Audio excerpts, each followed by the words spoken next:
Жалған терроризм бабы бойынша 5 жылға бас бостандығынан айырылды.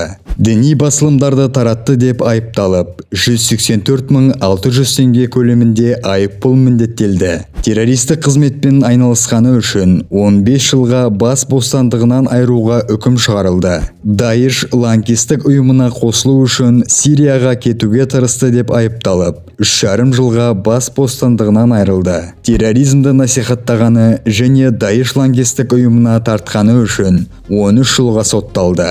Қылмыстық атқару жүйесі мекемелерінде инспекторлар радикалды идеологияға қарсы иммунитет қалыптастырып, дерадикализациялау үшін Қарағанды облысындағы ресми мұсылман дін басы өкілдерін, дін істері басқармасының теологтарын шақырып, сотталған азаматтарға үгіт насихат айтып, тұрақты жұмыс жүргізеді. Әр адамда таңдау мүмкіндігі бар. Дұрыс таңдау жасаңыз.